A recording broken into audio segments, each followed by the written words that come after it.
श्रीशङ्कराचार्यमथास्य पद्मा पादं च हस्तामलकं च शिष्यं तं तोटकं वार्तिककारमन्यान् अस्मद्गुरुन् तं सन्ततमानतोऽस्मि। श्रुतिस्मृतिपुराणानाम् आलयं करुणालयं नमामि भगवत्पादं शङ्करं लोकशङ्करम्। शङ्करं शङ्कराचार्यं केशवं बादरायणं सूत्रभाष्यकृतौ वन्दे भगवन्तौ पुनः पुनः। ईश्वरो गुरुरात्मेति मूर्तिभेदविभागिने व्योमवद्व्याप्तदेहाय दक्षिणामूर्तये नमः।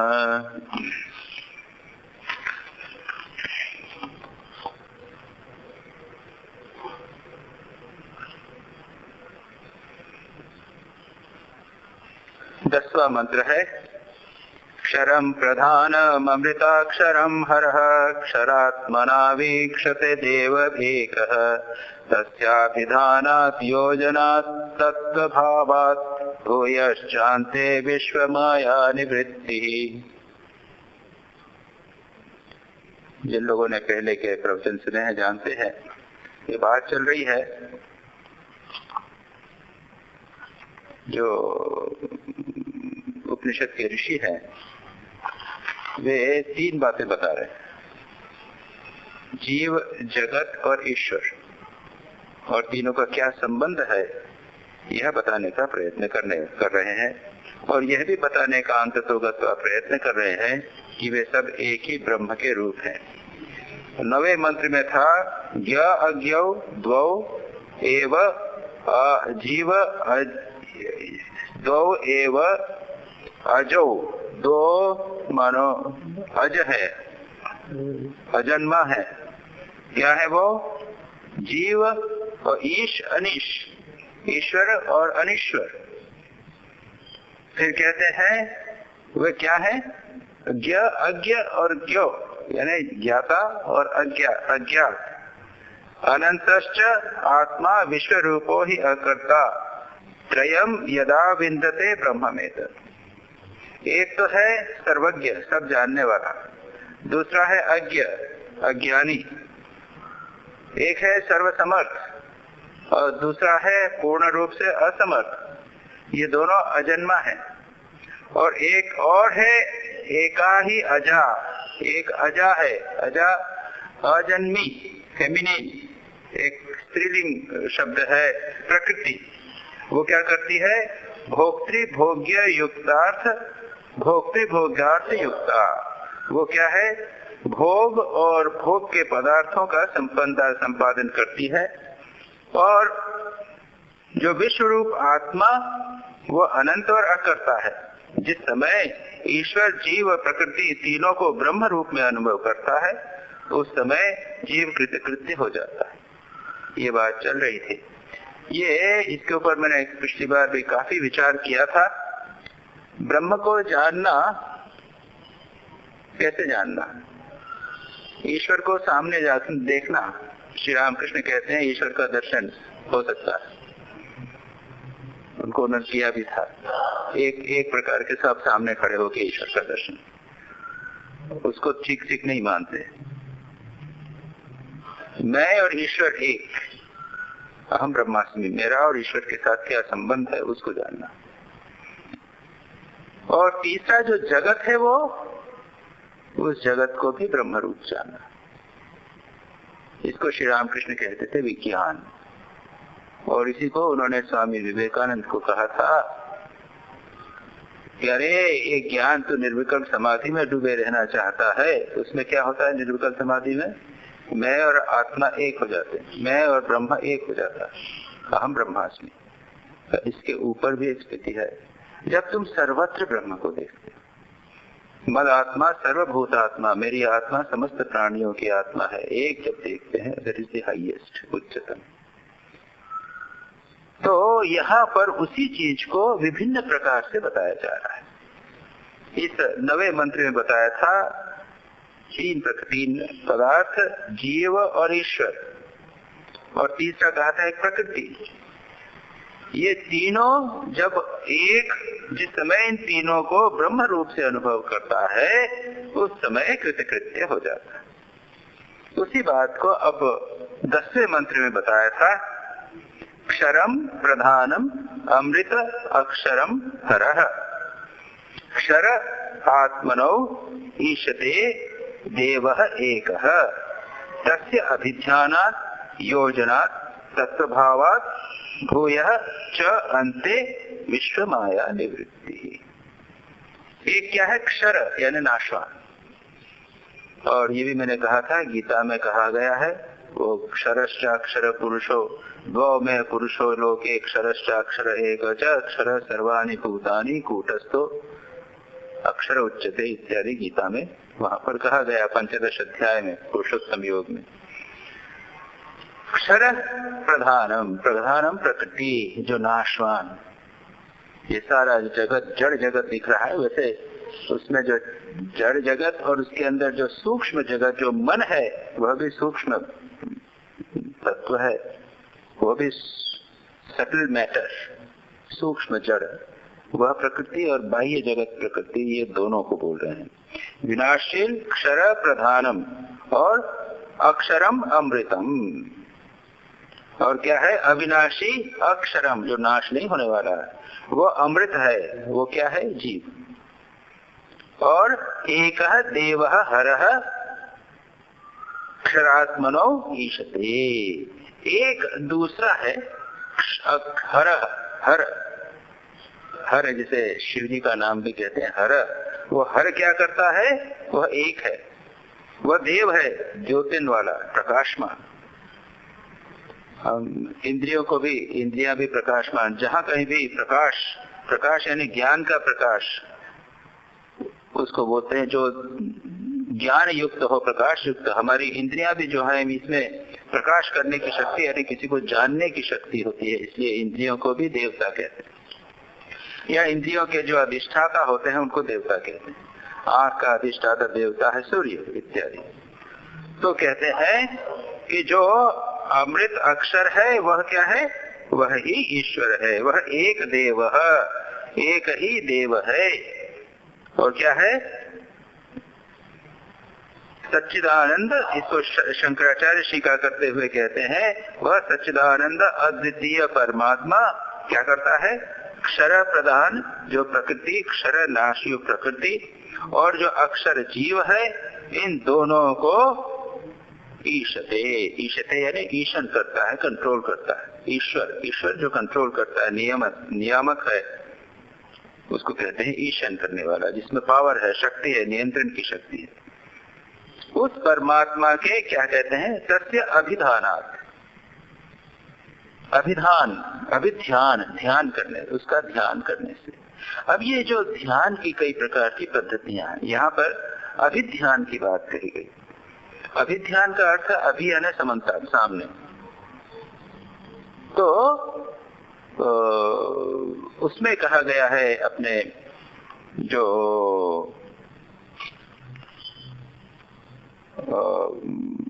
भक्ति शास्त्र में ध्यान की बड़ी अच्छी परिभाषा की गई।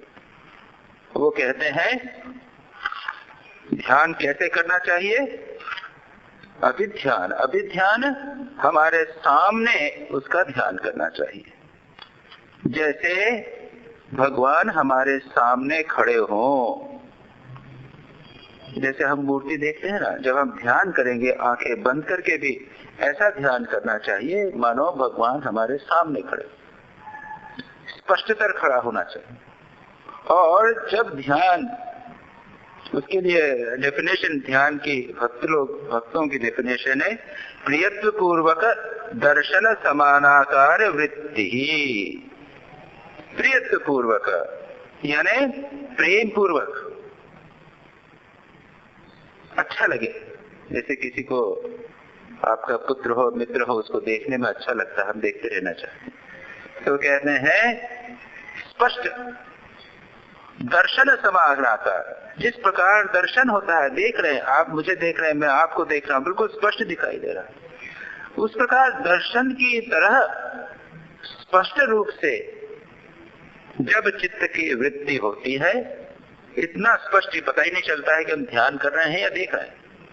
आंखें बंद है लेकिन बिल्कुल स्पष्ट हमारे सामने इष्ट हमारे खड़े हुए हैं। ये ध्यान की पद्धति है। बड़ा सुंदर डेफिनेशन इसको यहाँ पर कहा गया है। हमारे सामने ठीक भगवान को स्वामी ब्रह्मानंद जी भी ये कहते थे। वो कहते थे कि भगवान का ध्यान ऐसे करना चाहिए जैसे वो हमारे सामने खड़े, और ठीक उसी प्रकार से जैसे कोई व्यक्ति हमारे साथ में खड़ा हुआ हो उस प्रकार से ध्यान करना। ये उसकी करेक्ट जिसे कहते हैं ना, बिल्कुल सही पद्धति है कि आंखें बंद रहे लेकिन हमको ऐसा लग रहा है कि भगवान हमारे सामने बिल्कुल खड़े हुए हैं, ऐसी कल्पना स्पष्ट करनी चाहिए। और उसके साथ प्रेम, ये बहुत इंपॉर्टेंट यहाँ पर ऐसा साफ साफ मालूम पड़े, बिल्कुल हमारे इष्ट हमारे सामने जीवंत जागृत खड़े हुए हैं, जैसा हम आंख से खोलकर देखते जैसा आंख बंद करके देखते। ये है ध्यान की परिभाषा। फिर कहते हैं एक ये प्रकार से, दूसरा अभिध्यान का मतलब है हमारे सामने, और दूसरा है अभिध्यान यानी अभितः, अभितः यानी सर्वत्र, सब रूपों में भगवान का चिंतन। समस्त संसार के समस्त प्राणियों में भगवान का चिंतन है। चिंतन करना, जितने भी नाम रूप है उसके अंदर जो भी है नाम रूप भिन्न है लेकिन एक ही परमात्मा सर्वत्र विद्यमान है, इसको कहते हैं अभिध्यान। तो इन दो प्रकार से क्या होता है, ये किसी प्रकार से ध्यान करो। पहले अभिध्यान किया, उसके बाद में कहते हैं तस्य अभिधानात्, अभिध्यानात्। उसके बाद में क्या कहते हैं, योजनात्। योजना का अर्थ है उनके साथ एक हो जाना। जो अहम ब्रह्मास्मि की बात करते हैं, मैं और ब्रह्म एक, या ध्यान इतना गहरा हुआ कि कुछ समय तक हम भूल गए कि हम भक्त हैं और भगवान सामने भगवान। या फिर एक तीसरी पद्धति कही गई है जिसमें भक्ति यह सोचता है कि वही भगवान। जैन धर्म में यह पद्धति बताई गई है, ये ध्यान करो तब ये सोचो कि आप ही वो जैन प्रॉफिट, जैन जो तीर्थंकर हैं, महावीर है, वो और आप एक हैं, ऐसा ध्यान करना। ये कहा योजना, इष्ट के साथ या ब्रह्म के साथ योजना हो गई, यानी एक हो गए। योजनात्, अभिध्यानात्, योजनात्। और क्या कहते हैं, तीसरा है योजनात् तत्व भावात्। और उसके बाद तीसरी चीज जब होगी वहां पर तत्व भाव, यानी आप स्वयं जान जाओगे, तत्व ज्ञान हो जाएगा कि मैं ब्रह्म हूँ। ऐसे ज्ञान से तत्व भावात् तो क्या होता है, उसके बाद विश्व माया निवृत्ति। उसके बाद विश्व माया, ये जगत की माया जो है यह निवृत्त हो जाती है। उसके बाद में संसार चक्र में नहीं होता। अंते, इसके प्रारब्ध, अंते यहाँ पर टीका करते हुए कहते हैं प्रारब्ध के अंत होने पर, ब्रह्म ज्ञान होने पर भी ये शरीर चलता रहता है। उसका प्रारब्ध के अंत होने पर, तत्व ज्ञान होने पर क्या होता है, विश्व माया निवृत्ति। ये समस्त विश्व माया की निवृत्ति हो जाती है। पुनः उसके बाद में जीवन जब तक नहीं होता, अंत में यानी जब तक शरीर रहेगा तब तक व्यक्ति जीवन मुक्त रहता है। वो जो प्रारब्ध कर्म के अनुसार शरीर चलता रहता है, और उसके बाद शरीर प्रारब्ध कर्म का क्षय होने पर शरीर का नाश होकर अंत में विदेह मुक्ति होती है। जागृत जब तक शरीर रहेगा तब तक जीवन मुक्त, वो जानता है कि ये तो प्रारब्ध चल रहा है, मेरे शरीर से है, मुझे क्या लेना देना। और जब समाप्ति हो जाती है, शरीर जब चला गया, जब शरीर नष्ट हो गया प्रारब्ध करने के कारण, उसके बाद पूरी तरह मुक्त ब्रह्म के साथ। तो यहाँ तक हमने किया था, इसके आगे का पढ़ते हैं। इदानीं तद्विदः तद् ध्यायिनश्च तद् ज्ञान ध्यान कृतम फल भेदम दर्शय। यहाँ पर कहा तद जानने वाला, ब्रह्म ज्ञान जानना, जो जानता है, और ध्यान करने की बात कहते हैं। अब ये जो दो चीजें हैं, ध्यान और ज्ञान, ये दो चीजें भिन्न है। ये थोड़ा अच्छी तरह समझ लेना चाहिए। ये वेदांत की टेक्निकल बातें हैं। ध्यान का अर्थ है मन की एकाग्रता, और ज्ञान दूसरी चीज है। जैसे ये पुष्प है, तो मैंने देखा, इसको हाथ में लिया, इसको सूंघा, वो कैसे बनता है, करता है, करके मैंने इसको जान लिया कि ये पुष्प क्या चीज है। इस पर मैंने ध्यान नहीं किया है। जब मैं ध्यान करूंगा, मन को इसमें एकाग्र करके लगाऊंगा, उसको मन में बनाने की चित्त वृत्ति ऐसी बनाऊंगा, पुष्पाकारा चित्त वृत्ति बनाऊंगा। ज्ञान में वो चीज नहीं होती। ज्ञान के द्वारा किसी वस्तु का ज्ञान होता है, नॉलेज होता है, और वेदांत में ज्ञान को अधिक महत्व दिया गया है। वेदांत कहता है कि यह जानो कि तुम कौन हो, विचार के द्वारा, बार बार विचार करके यह जानो कि तुम कौन हो, और उसके बाद में आप उसी तरह का व्यवहार करोगे। हम लोग जानते हैं कि हम मानव हैं, हम पशु की तरह व्यवहार नहीं करते, हम जानने मात्र से हो जाते, हम ध्यान नहीं करते, हम बैठकर ध्यान नहीं करते, चित्त एकाग्र नहीं करते, हम जानते हैं। यहां पर जो बताया, 2-3 बातें बताई, तद ध्यानात, अभिध्यानात,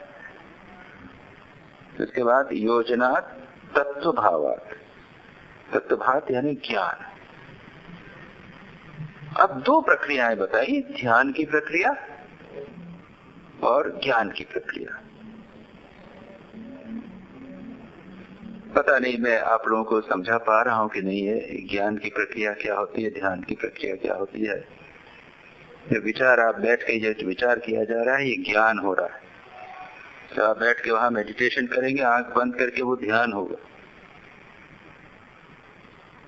और दोनों आवश्यक हैं, दोनों के फल भिन्न होते हैं। और यहाँ पर इस श्लोक में, इस मंत्र में, उन दोनों के फल को भिन्न भिन्न बताया गया है। इसको बताते हैं। ज्ञात्वा देवं सर्व पाशापहानि क्षीणे क्लेशे जन्म मृत्यु प्रहाणि तस्याभिधानात् तृतीयं देह भेदे विश्वेश्वर्यं केवल आत्मका। कहते हैं ज्ञात्वा, जानकर, मैंने अभी कहा ना, ज्ञात्वा देवम, वो देव बताया था, हरः प्रधान, हर कहा था, देव एक हर जो परमात्मा है। तो उसको जानकर सर्व पाश अपहानी, समस्त पाश बंधन, ये पहले भी आया था बात, समस्त पाप का अपहानी, नाश। उस देव को जानकर समस्त पापों का, या पाश जो बंधन है हमारे, मैंने कहा था कई प्रकार के बंधन है हमारे मन में, बंधन है हमारे पूर्वाग्रह है, हम अपने अपने विचारों से बंधे हुए हैं, हमारी आसक्तियां हैं, कई प्रकार के मानसिक बंधन है, शारीरिक बंधन तो लगता है कि हम लोग फ्री है, लेकिन कई बंधन है हमारे। और श्लीने क्लेशे ही, और जो क्लेश है, पंच क्लेश जानते हैं आप लोग, पंच क्लेश, श्लीने क्लेशे जन्म मृत्यु प्रहाणी, और ये जन्म मृत्यु का पूरी तरह से नाश हो जाता है, प्रहाणी तक पूरी तरह से नाश हो जाता है, जन्म मृत्यु प्रहाणी। ये वह 2 लाइनों में बताया है ज्ञान का फल। ध्यान, तस्य अभिध्यानात्, उसके ध्यान से क्या होता है, पंचमी, उसके ध्यान से हेतु, तस्य अभिमानात् देह भेदे, देह भेदे यानी शरीर का पाप जब हो जाता है, देह का नाश, देह भेद, देह का नाश जब हो जाता है, होने पर तृतीयम विश्वैश्वर्यम,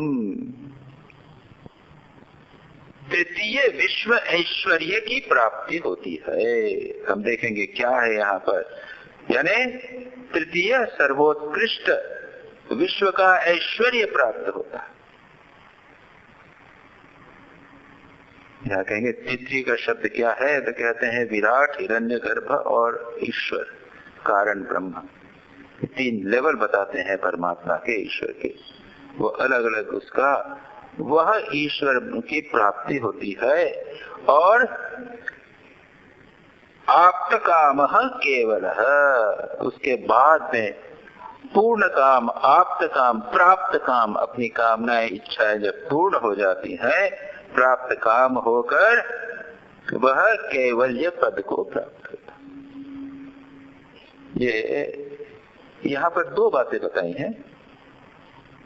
इसको वेदांत में पुनः कहा गया है, एक को कहते हैं सद्यो मुक्ति और एक को बोलते हैं क्रम मुक्ति।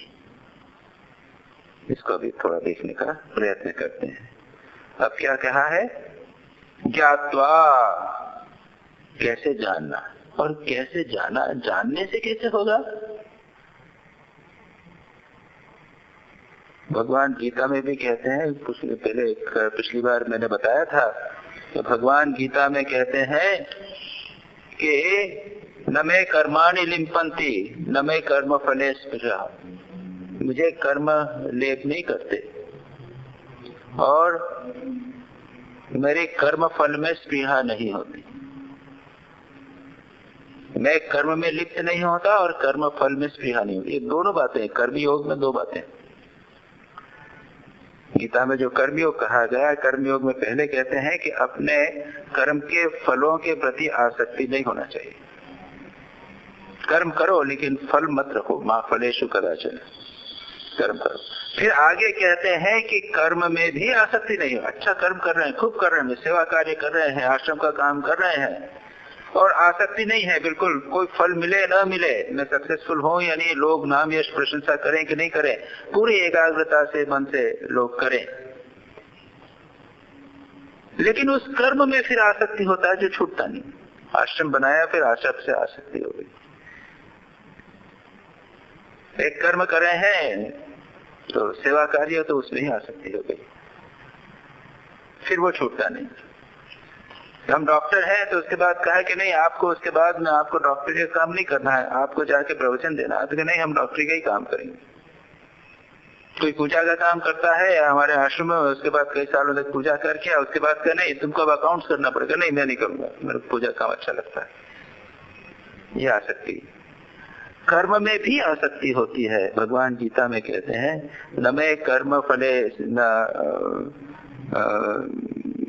वो और न मे कर्म फले स्पृहा इति माम यो भी जानाति कर्म फिर न से लिप्यते।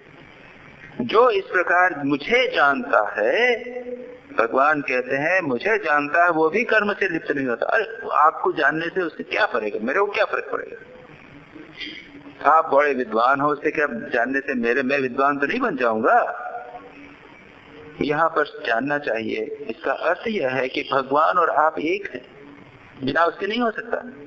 और यहाँ पर भी कहते हैं ज्ञात्वा देवम, देव को, परमात्मा को जानकर क्या होता है, कैसे जानना? अयम अहम अस्मि, यह वह है, मैं ही वह हूँ। ये बात बार बार उस बात को कहते हैं, मैं यही वह हूँ। श्री रामकृष्ण जब कहते हैं माँ का ईश्वर का दर्शन होता है, मतलब क्या है, आप उसके साथ एक हो जाते हैं। यह है ठीक ठीक ईश्वर का दर्शन। वह आंखें खोल कर देख लिया और उसके बाद आपके जीवन में कोई परिवर्तन नहीं हुआ तो नहीं होता।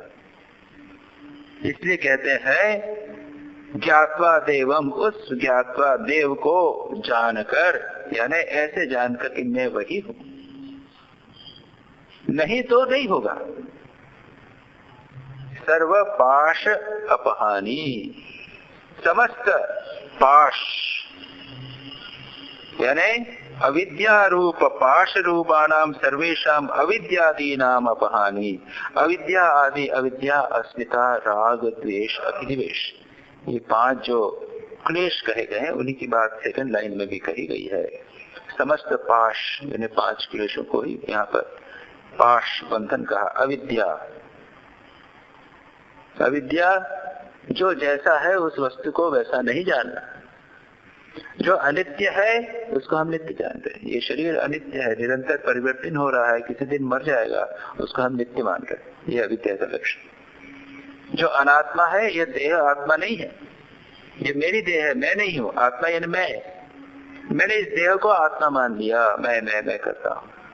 तो अविद्या अस्मिता, वो हो गया, ये अविद्या का लक्षण। तीसरा है शुचि, जो अपवित्र है उसे पवित्र मानना। ये देह अत्यंत अपवित्र है, इसे मैं पवित्र मानता हूँ, शुचि। फिर चौथा है जो दुख देने वाली वस्तु है उसको खुद सुखात्मक मानना। ये धन पुत्र, ये जगत के जो ऐश्वर्य इत्यादि, इससे अंततोगत्वा हमें दुख प्राप्त होगा, इसे सुखपूर्ण मानना। ये हुआ अविद्या के लक्षण। अविद्या ये बंधन का कारण, ये हमारा मानसिक एटीट्यूड। दूसरा है अहंकार, अस्मिता, मैं गुणी मानी धनी, मैं सुंदर, मैं अच्छा स्पोर्ट्समैन हूँ, अच्छा वक्ता हूँ, मैं अच्छा विद्वान हूँ। ये हुआ अहंकार, ये एक बंधन है। अविद्या अस्मिता। राग, आसक्ति, लाइक्स एंड डिसलाइक्स, राग द्वेष, आसक्ति, बहुत इच्छाएं किसी चीज को, ये इसको चाहना, हमारी बहुत सारी इच्छाएं वासनाएं होती है, किसी चीज में अटैचमेंट होता है, आसक्ति। राग, द्वेष, कुछ चीजों को हम नहीं चाहते, दूर रहना चाहते, राग द्वेष, ये बंधन है। और अभिनिवेश, मृत्यु का भय, जीने की इच्छा, ये पांच को यहाँ पर पाश बंधन कहा, इनको क्लेश भी कहा। तो कहते हैं कि इनके यदि एक बार आप जान ले कि आप आत्मा है, शुद्ध बुद्ध मुक्त स्वभाव आत्मा है, इन सब से भिन्न है, तो इन सब का नाश हो जाता है। ये सारे शास्त्र इस बात को बार बार उपनिषद में इस बात को कहा गया है। फिर कहते हैं क्षीणै अविद्यादिभिः क्लेशैः तत्कार्यभूत जन्म मृत्यु प्रहाणी। जब इन क्लेश नाश हो जाएंगे, अविद्या का नाश हो गया, हम जान गए कि हम आत्मा है, नित्य शुद्ध बुद्ध मुक्त स्वभाव है, तो फिर जन्म मरण कहाँ होगा। भगवान गीता में प्रारंभ में ही कहते हैं कि न जायते म्रियते वा कदाचित, नायं भूता भविता न भूयः, अजो नित्य शाश्वतोऽयं पुराणो न हन्यते हन्यमाने शरीरे। ये आत्मा जो है न तो मरता है न मारता है, और न कोई जन्म लेकर और रहता है, ऐसा भी नहीं है, ये सदा विद्यमान रहता है। तो जब एक बार जान लिया तो उसके बाद में सर्वेषाम अविद्यादीनाम अपहानी, और उसके बाद क्या होता है, जन्म मृत्यु का नाश। जन्म नहीं तो मृत्यु नहीं, मैं आत्मा हूँ, मेरा कुछ फर्क नहीं पड़ता। ये शरीर मरेगा, ये एक बहुत इंपॉर्टेंट वेदांत का बहुत महत्वपूर्ण सिद्धांत है कि आत्मा नहीं मरता। और जब हमने एक बार आत्मा को जान लिया तो फिर हम जन्म मरण से परे हो जाते। श्री राम कृष्ण का शरीर चला गया, माँ शारदा रोने लगी, अपना कांगन खोल के निकालने लगी, क्योंकि वो विधवा हो गई ना, तो उसको सब निकालने लगी। श्री राम कृष्ण ने आके उनका हाथ पकड़ लिया, अरे क्या हुआ, मैं कहाँ गया हूँ, तुम समझ रहे हो मर गया, कहाँ मरा हूँ, अरे मैं इस कमरे से दूसरे कमरे में चला गया है, यही तो हूँ। तो मैं कई बार दर्शन देकर माँ शारदा ने, श्री राम कृष्ण ने बताया माँ शारदा को। स्वामी विवेकानंद, उनके भी दर्शन लोगों को मिलते, अरे मैं हूँ, मैं कहीं गया नहीं हूँ। मैं स्वामी विवेकानंद कहते हैं कि इट में भी मैं ये संभव यह ठीक समझूं कि अपने इस शरीर रूपी जो खोल है उसको मैं जैसे कपड़ा खोल के फेंक देते हैं वैसे मैं फेंक दूंगा इस शरीर, लेकिन I will not cease to inspire. मैं लोगों को प्रेरणा देना कभी नहीं रुकूंगा, हमेशा लोगों को आई विल इंस्पायर ह्यूमैनिटी, मानव को सब तब तक मैं प्रेरित करता रहूंगा जब तक everyone knows that he is one with God, जब तक मानव यह न जान ले कि वह एक है, परमात्मा आत्मा के साथ एक। तो स्वामी विवेकानंद भी कहते हैं कि मैं शरीर छोड़ दूंगा लेकिन मैं तो रहूंगा, मैं प्रेरणा देता रहूंगा, सबको प्रेरणा देता रहूंगा। और ऐसे बहुत दृष्टांत हैं जिसमें स्वामी विवेकानंद की प्रेरणा, उनका मार्गदर्शन, सटल रूप से उनका दर्शन इत्यादि लोग करते हैं। तो ये बात हम लोगों के संबंध में भी है, महापुरुषों में वह अभिव्यक्त करने की क्षमता होती है, हमें व्यक्त करने की क्षमता नहीं। तो यहाँ पर कहते हैं कि अविद्या आदि के नाश होने पर, उनके क्लेश के नाश होने पर उनका कार्य है क्या, जन्म मृत्यु इत्यादि, ये जो है इसका नाश हो जाता है। जन्म मरण आदि दुख का हेतु जो कारण है विनाश हो जाता है। और कोई कारण नहीं है दुख को नाश। इसी में आगे आएगा, बहुत सुंदर श्लोक है, इसी में है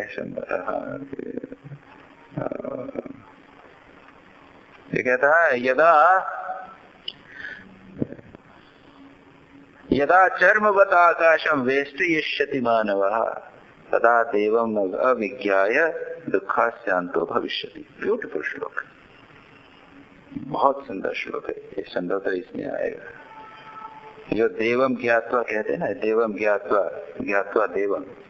यदा चर्मवत् आकाशम वेष्टयिष्यति मानवः, यदि जब मानव ये जो आकाश है ना उसको चमड़े की तरह रोल कर देंगे।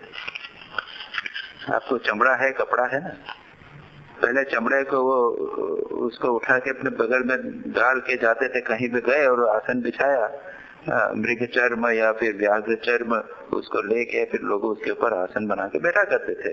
उसमें चर्म ऐसा है कि उसमें कीड़े वेड़े नहीं लगते, दीमक नहीं लगेगा। तो वो गीता में भी तो है कि पहले क्या करोगे, कुश का आसन बनाओगे, उसके ऊपर चर्म होगा और उसके ऊपर रेशम। ये एक के ऊपर एक, चैलाजिन कुशोत्तरम, चैल अजिन और कुश, कुश नीचे, कुश भी है उसके अंदर दीमक नहीं लगता।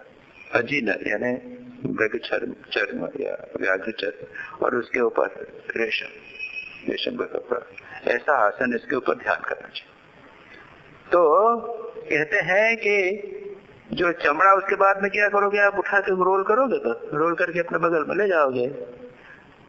या कपड़ा है, इसको रोल कर दिया, उसको वेष्टन करके रख लिया।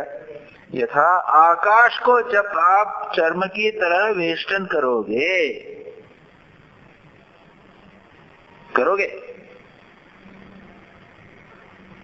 ना, ब्यूटीफुल। देखिए कल्पना, कवित्व देखिए। यथा आकाशम चर्मवत् आकाशम वेष्टयिष्यति मानवः, मानव यदि उसको करेंगे तदा तब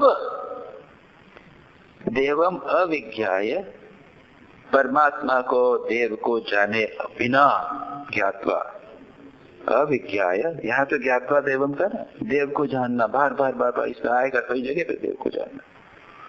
देव को बिना जाने दुख का अंत हो जाएगा।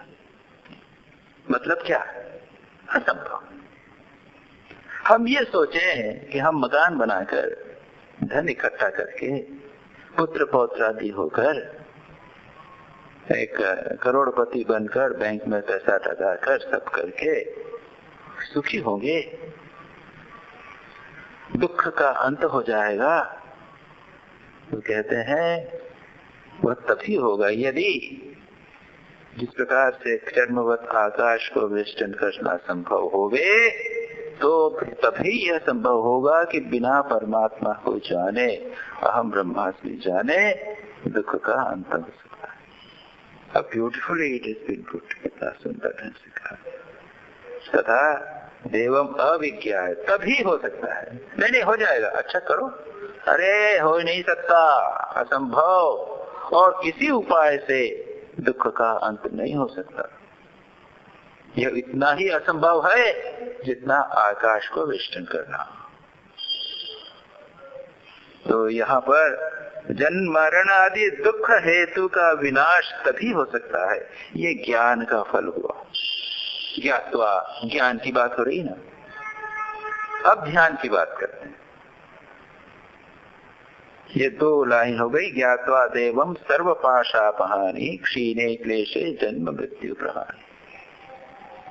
अब कहते हैं ध्याने किंचित क्रम मुक्ति विशेषम हारूपम विशेषम। इससे थोड़ा सा भिन्न है ध्यान का फल, और जो मैंने कहा इसको कहते हैं क्रम मुक्ति। अभी जो मैंने कहा इसके पहले वह था विदेह मुक्ति या सद्यो मुक्ति, इस जीवन में यहीं रहते हुए मुक्त हो जाना। और हमारा उद्देश्य मुख्य यही है। ज्ञान कहता है इसी जन्म में यहीं मुक्त हो जाए। और ऐसे महापुरुष हुए, ऐसे महापुरुष हुए। स्वामी शिवानंद जी, श्री रामकृष्ण, स्वामी शिवानंद जी महापुरुष महाराज श्री रामकृष्ण के शिष्य, जब सांस बहुत हो चल रहा है, लगेगा कि प्राण निकल जाएंगे, तब भी कहते हैं मुझे कुछ नहीं होगा, प्राण निकल जाए मुझे क्या होने वाला। उनको ये ज्ञान हो गया है कि मैं तो सच्चिदानंद स्वरूप हूं, मैं कभी मर नहीं सकता, प्राण निकल जाए उससे क्या फर्क पड़ता।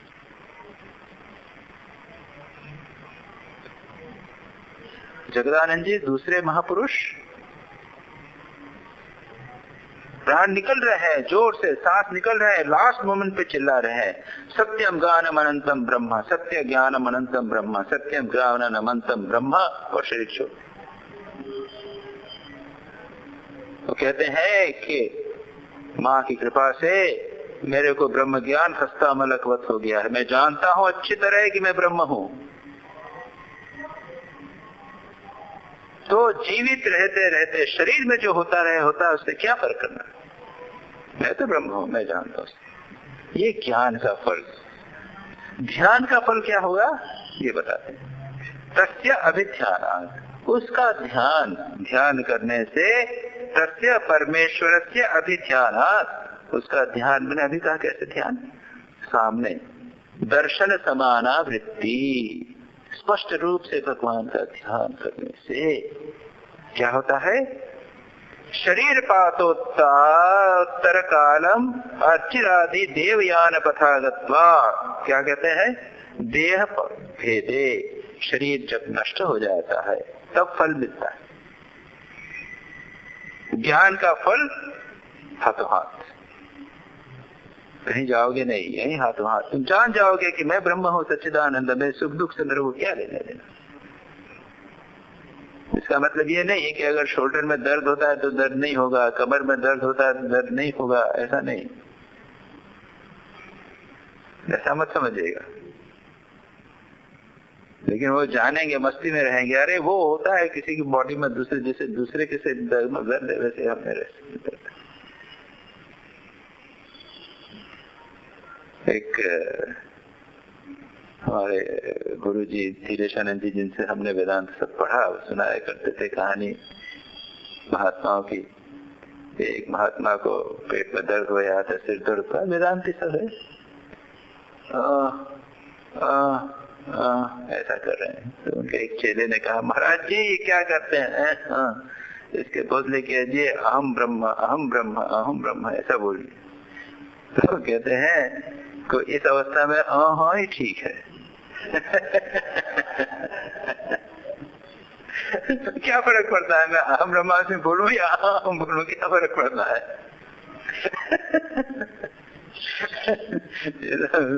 तो ये हुआ ज्ञान का फल। ध्यान का फल क्या होगा, ध्यान में व्यक्ति अपने मन को उससे हटा लेता है। स्वामी तुरानंद जी, श्री रामकृष्ण इत्यादि में ध्यान और ज्ञान दोनों था। श्री रामकृष्ण जानते थे कि मैं शरीर से भिन्न हूं, लेकिन ध्यान के द्वारा वो जहां पर कैंसर था उससे मन को हटा भी सकते।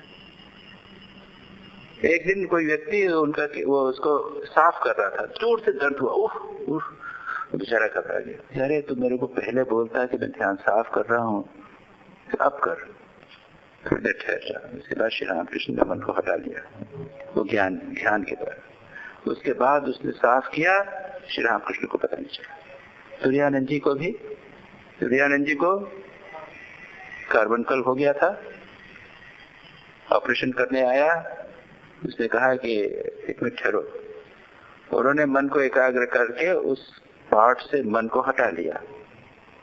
उसने बिना एनेस्थीसिया दिया, उसमें पहले क्लोरोफॉर्म हुआ करता था, आजकल दूसरे प्रकार का, बिना उनको बेहोश किए एनेस्थीसिया दिए ऑपरेशन कर दिया। दूसरे दिन आया, उसने समझा कि वो तो हो जाएगा, उसने साफ किया और कुछ किया तो चिल्ला उठे, अरे समझे क्या हो गया, आप कल तो कुछ नहीं हुआ था, अरे तुम मेरे को बोलो तो कि मैं कर रहा हूँ, मन को हटा। ये दो चीजें अलग है।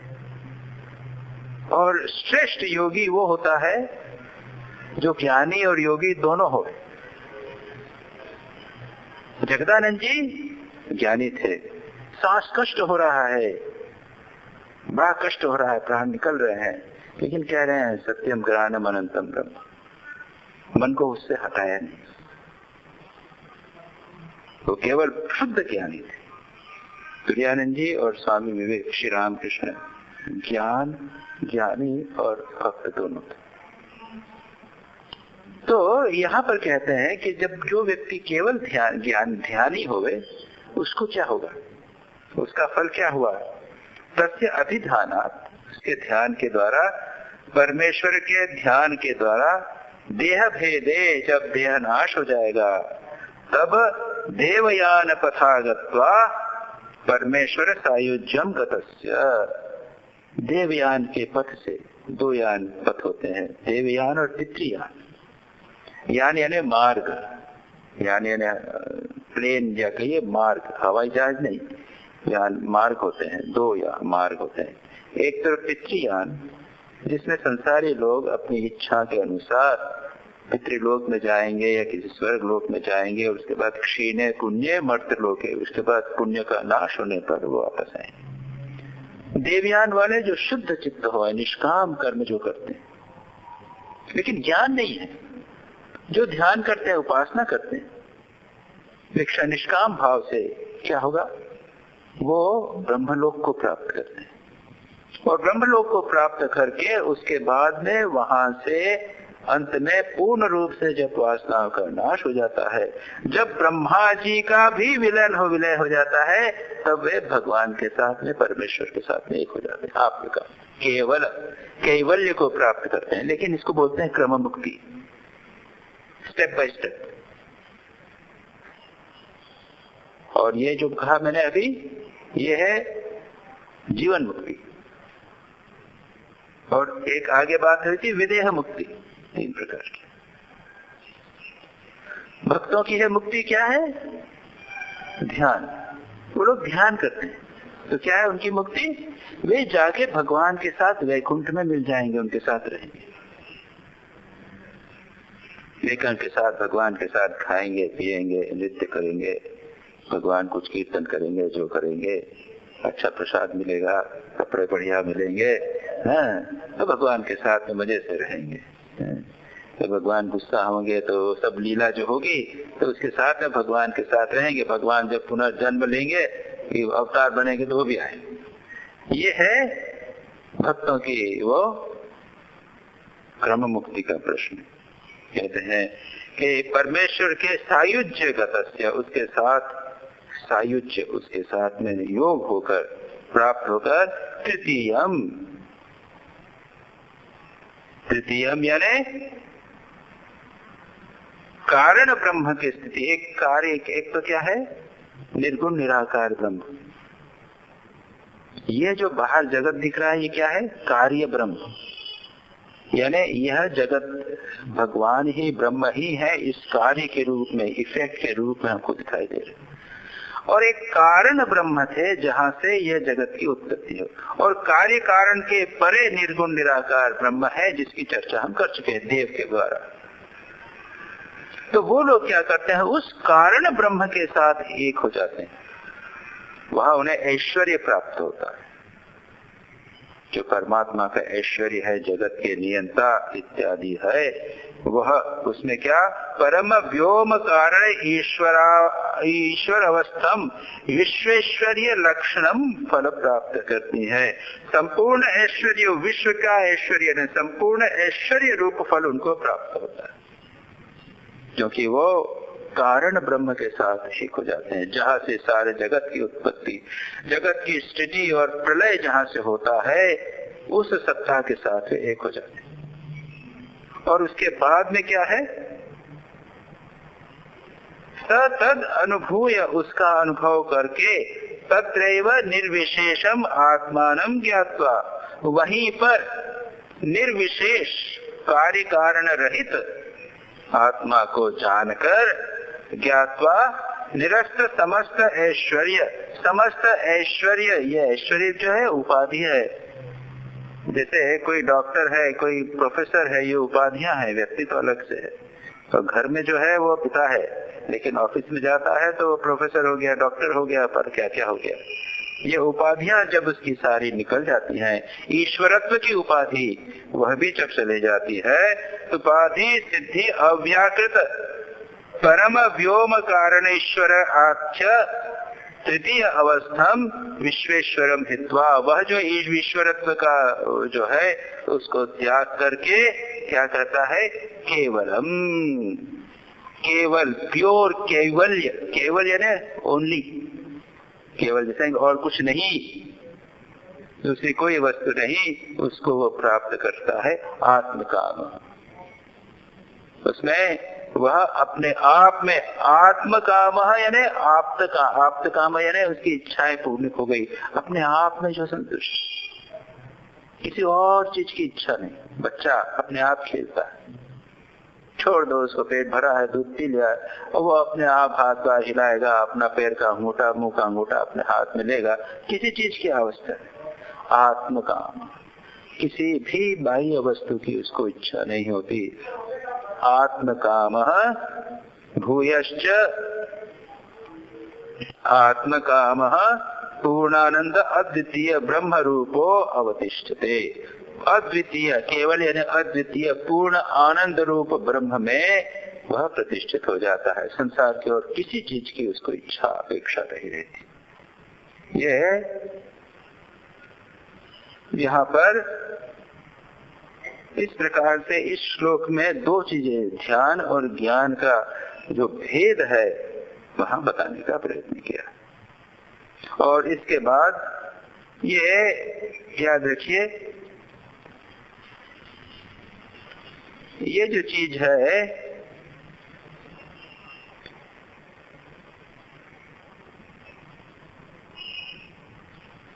एक तरफ जैसा मैंने कहा सद्यो मुक्ति, जीवन मुक्ति, और दूसरी तरफ होती है क्रम मुक्ति।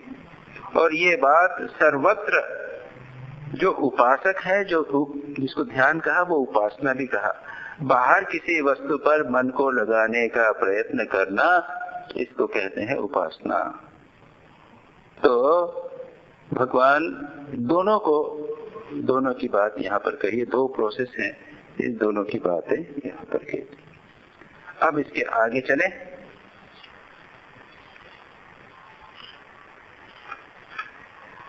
12वां मंत्र।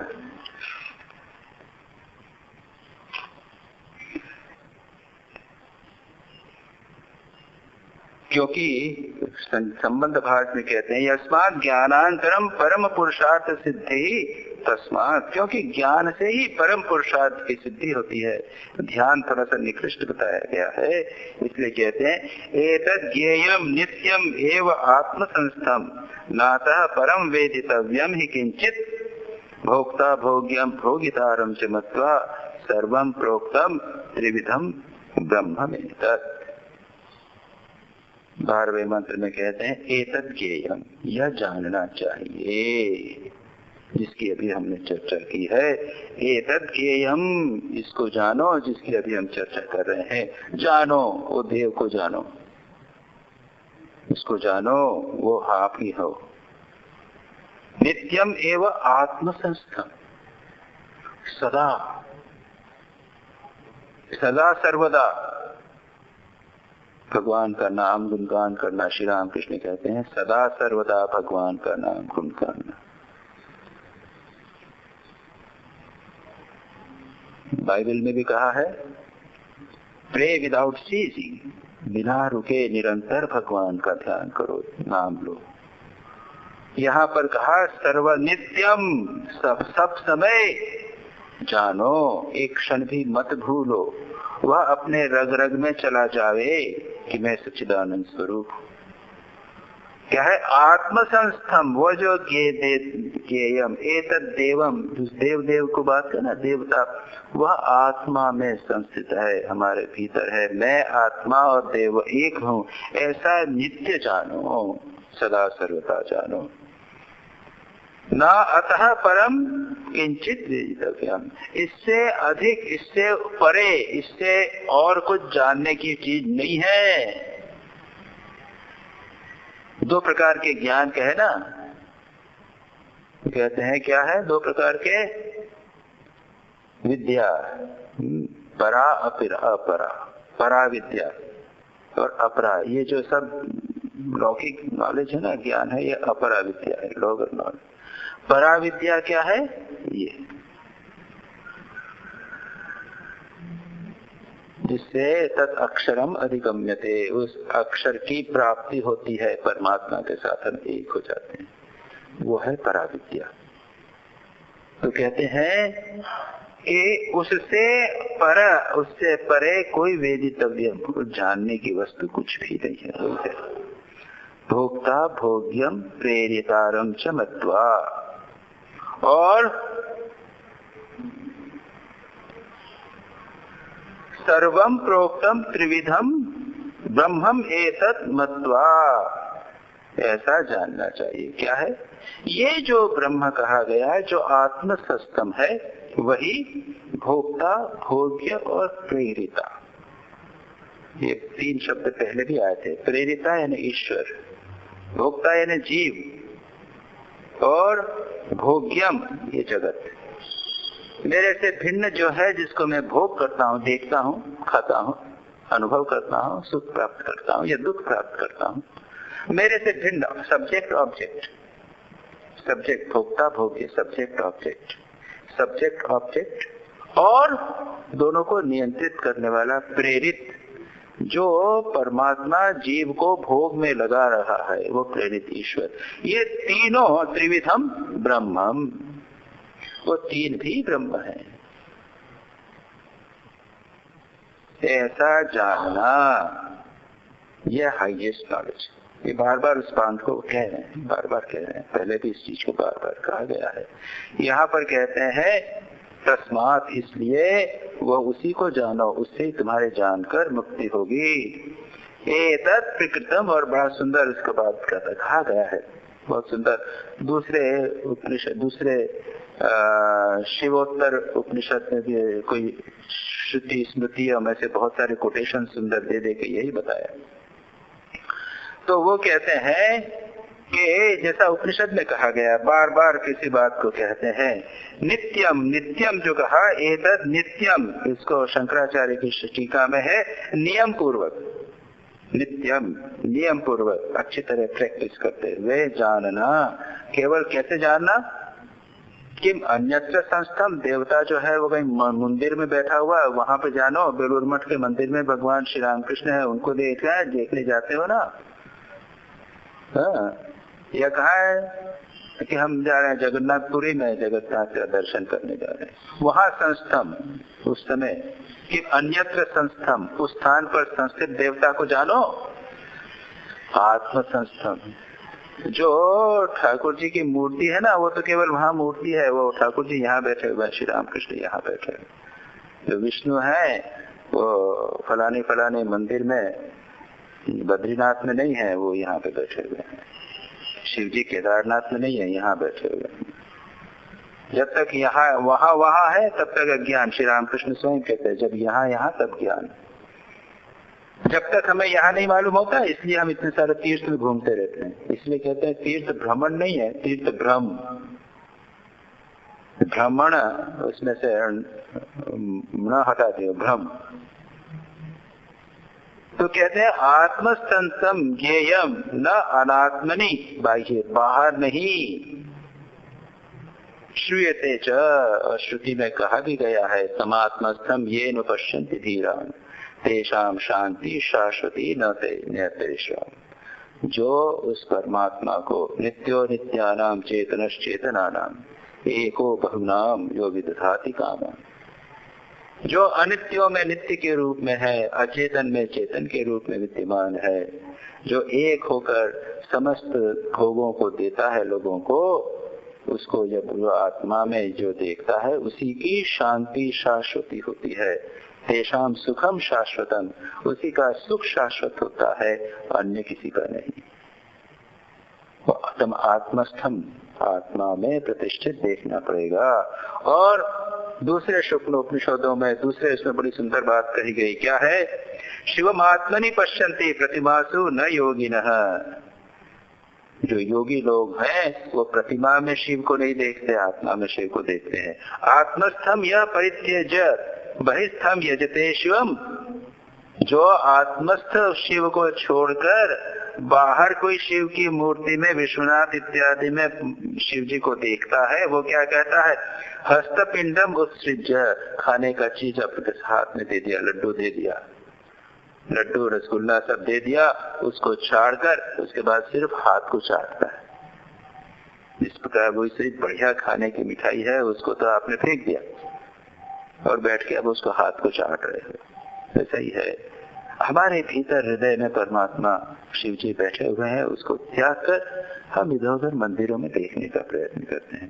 तत्र सर्वत्रावस्थितम शांतम न पश्यन्ति है शंकरम ज्ञान चक्षुर्विहीनत्वात् अंधः सूर्य यथोदितम।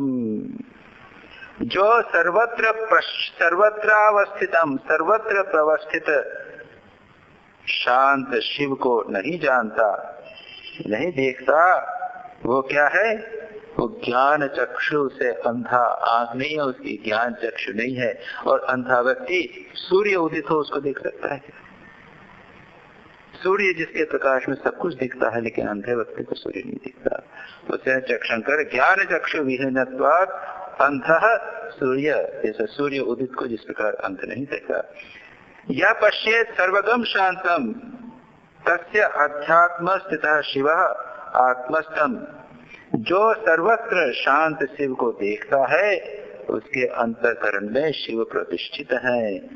आत्मस्थम ये न पश्यन्ति तीर्थे मार्गन्ति ते शिवम। जो आत्मा में, हमारे हृदय में भगवान को, शिव को नहीं देखता, वो तीर्थ में उनको खींचते हैं।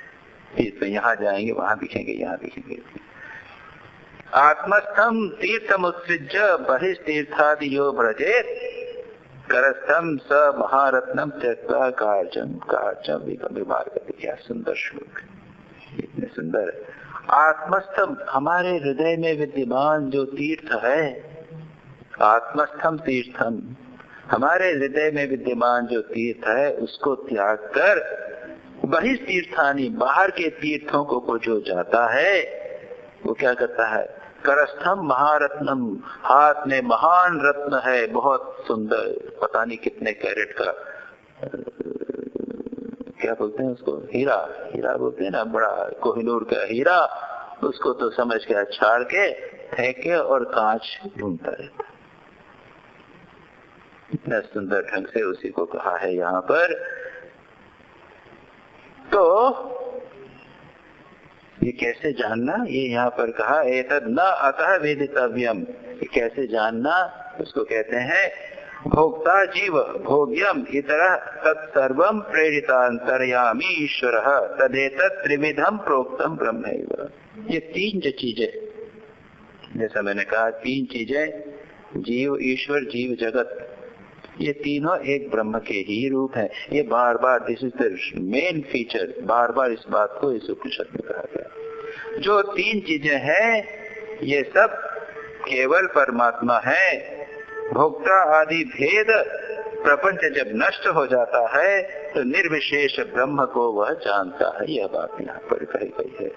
तो यहाँ पर इसको हम समाप्त करें। बहुत ही सुंदर ढंग से यहाँ पर इस श्लोक को हम समाप्त करते हैं। इसी बात को बार बार कहकर उन्होंने इसको कहा। इसके बाद 2-3 मंत्र में आगे की बात समाप्त करके ये चक्र समाप्त होगा। अगला आगे करेंगे। ओम शांति शांति शांति हरि ओम तत्सत्। श्री राम कृष्णार्पणमस्तु। इम्पोर्टेंट सूचना है, हम लोग आज क्या तारीख होगी, 24 तारीख। हम लोग अब हमारे एनुअल सेलिब्रेशन के पास आ गए हैं। 28 तारीख से प्रारंभ होगा, समझ लीजिए 27 तारीख से। 27 तारीख को रामनवमी आ गई। रामनवमी छुट्टी है।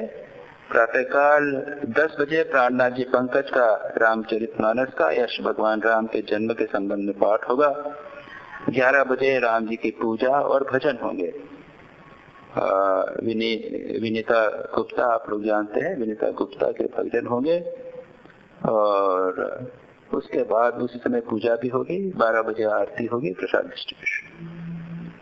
तो ये होगा। और शाम को 15 मिनट पहले आरती होगी, उसके बाद राम नाम संकीर्तन होगा। उसके बाद 28 तारीख से हमारा कार्यक्रम चालू होगा। सबसे पहले आचार्य किशोर जी व्यास, जो अब गोविंद गिरी जी स्वामी जी हो गए हैं, वो श्रीमद् भागवत का पाठ करेंगे। आप लोग सुन चुके हो पहले, आप अपने मित्रों इत्यादि को बोल दीजिए 6 बजे प्रारंभ होगा पाठ। हमारे क्लास 7 बजे होती है, 6 बजे से 8 बजे तक प्रवचन होगा उनका। क्लास 5:30 बजे होती है, उसको होगा 28 से 31 तारीख तक, तो वो पूरा चलेगा। 28 से 28, 29, 30, 31, तो 31 तारीख को शनिवार पड़ता है। तब तक उनका रेगुलरली 6 बजे से 8 बजे तक कार्यक्रम होगा। उसके बाद 1, 2, 3 तारीख को हमारे एक स्वामी जी हैं, कृपाकरानंद जी, नए स्वामी जी, प्रवीण महाराज के साथ इस वर्ष उनका संन्यास हुआ है। डॉक्टर भी हैं, बहुत अच्छा गाते हैं। उनका भजन संध्या होगी। उसके बाद में 2 दिन कुछ नहीं है, 4 और 5 तारीख को कोई कार्यक्रम नहीं। 6, 7, 8 ये 3 दिन हमारी पब्लिक मीटिंग्स हैं, सार्वजनिक सभाएं हैं, जिसमें पहले दिन 6 तारीख को स्वामी विवेकानंद और जीवन और संदेश पर न्यायमूर्ति RC लाहोटी, जो भूतपूर्व न्यायाधीश उच्चतम न्यायालय, वो मुख्य अतिथि होंगे। स्वामी निर्विकल्पानंद, अध्यक्ष रामकृष्ण मिशन रामकृष्ण मठ किशनपुर देहरादून, वो अध्यक्ष होंगे। और श्री कैलाश ठाकुर रामकृष्ण मिशन नई दिल्ली के, वो वक्ता होंगे। उसके बाद में है शनिवार 7 तारीख को श्री मां शारदा देवी का जीवन और संदेश, श्री पवन कुमार बंसल केंद्रीय वित्त मंत्री मुख्य अतिथि होंगे। और प्रमिला वासुदेव, प्राक्तन प्रोफेसर मनोविज्ञान विभाग पंजाब विश्वविद्यालय की, वे वो होंगी, अपने वक्ता होंगी। 8 तारीख को रामकृष्ण का जीवन और संदेश, उस पर महामहिम श्री कोकचे, राज्यपाल हिमाचल प्रदेश, वो मुख्य अतिथि होंगे। और डॉक्टर HP शाह, दर्शन विभाग के, वो वक्ता होंगे। आप सभी आमंत्रित। तो उसके बाद इस बीच में 2 सप्ताह तक, ये रविवार का ये होगा नहीं। उसके बाद में भी ये होगा 7 तारीख को शनिवार है, उसके बाद 14 तारीख को शनिवार है, उस समय भी मैं थोड़ा बाहर रहूंगा। 21 शनिवार को हमारा ये लगभग 3 सप्ताह के बाद में 21 तारीख शनिवार को फिर उपनिषद का पाठ होगा।